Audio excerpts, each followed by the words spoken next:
Virgo, this is your May forecast. And hey, are you all antsy right now? I can feel it. I can feel it all the way into the bones. You've got all these planets going on in your ninth house, which has to do with travel, right? And for those of you who, of course, have been homebound because of COVID for so long, well, hey, no kidding, right? But this could be a very exciting month in so many ways. We got Sun and Uranus, we got Venus, we got the new moon, and we got Mercury all gathered here in this area. And so, besides just travel or people in faraway places, right? It also rules the area of research or studying or teaching. Maybe some of you are really going to start teaching or starting your blogs or something like that, video vlogs. And if you do, you can be quite successful, Virgo. And this is because I would say pay attention to May 1st, because we have the Sun and Uranus.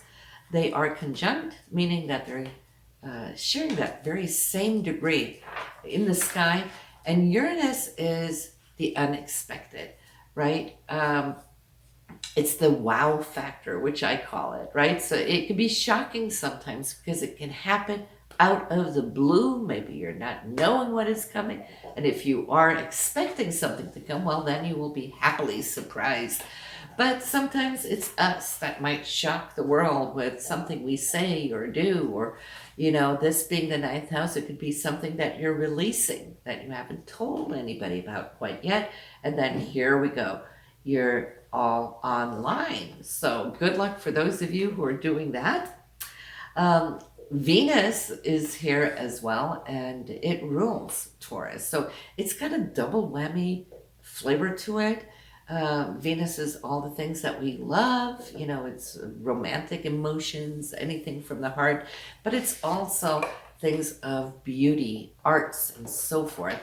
So, and money, definitely, especially being in Taurus, Taurus is all about money and security. So I can see that some of you might be looking into your savings, how at least if you're not traveling this month, you might make a promise to yourself that you will be, and then looking at how you can set money aside for a very nice vacation. So that in itself is exciting, isn't it? It brings up that energy. So it's not stalemate, for those of you who have been sitting around, housebound and everything. So I do love that. But it's all about justice too. Ninth house, about loyalty and justice and fairness and so forth, and the courts. So if you have anything legal that has been pending, try to get it done before the 29th, because Mercury is going to go retrograde. So, we don't want to sign papers, for those 3.5 weeks that Mercury is retrograde. You want to kind of like put that on hold.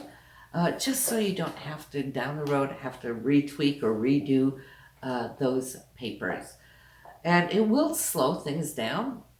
I can see there's a few of you Virgos maybe looking for a green card or a work visa.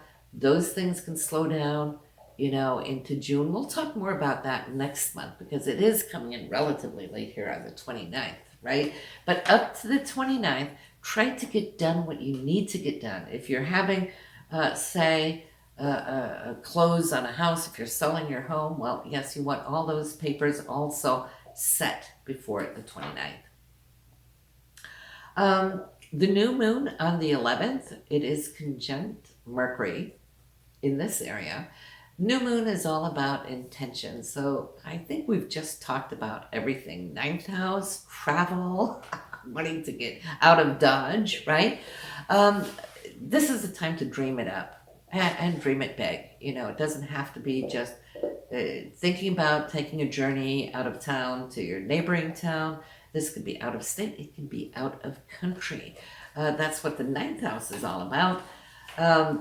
There is something on the 11th that we also will say come in and be very exciting, and that is Pluto is conjuncting, not conjuncting, trining. That's the best aspect there is.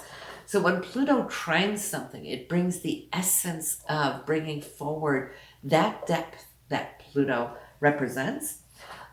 Pluto is very intense. It's a dog to bone. Speak of dog to bone, my dog is chewing on a bone. I don't know if you can hear that, but then you know what that sound is all about. But anyway, Pluto helps us to intensely get to where it is we're going.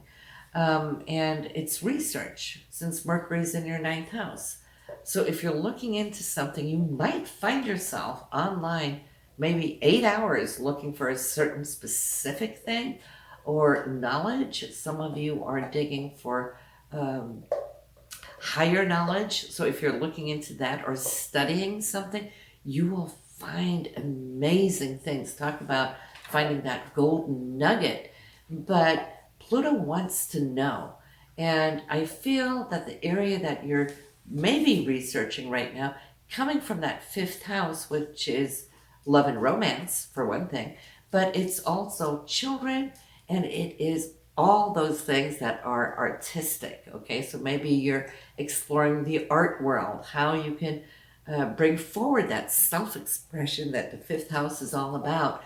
How can you bring that out to the world, which is like the ninth house up there? So if you're doing that, then you're setting up shop. Pluto will give you that extra drive, the extra energy. It's funny, it's like we don't go tired when Pluto drives us. Now, Mars is our physical energy, and you think that would be coming from Mars, right? But Mars, yes, is that physical energy. But Pluto is that spiritual. It's the higher octave of Mars. It's that spiritual, that internal energy that is, it's so incredible. It's nuclear, and it will drive any goal home if that is what you're looking for right now. So that's around the 11th. So pay attention that whole week there. Since Mercury is there slowing down because it's going to retrograde, you know, as I said, on the 29th, right? So it will first go into your 10th house for career and your goals. So you will have some talks, maybe some negotiations. Maybe you're putting some stringers out there to see what kind of maybe new jobs are available. Some of you may find yourself having interviews, which is great. And then it slows down as it retrogrades back into that ninth house. But speaking of Mars, well, Mars this month, I think this is good news and music to your ears, Virgo, because it is in your 11th house for friendships. And because of COVID, we know that there has been so much going on where people have been homebound, right? And not being able to get out and about and spend all that quality time that you love to have with your friends. You might see that can pick up. Still be safe though. Keep your group small, but you might be able now to interact, or that you might just navigate out of the house a little bit more than what you have in the past. So I'm really happy for you and for your friends, right? It's all about wanting to nurture them.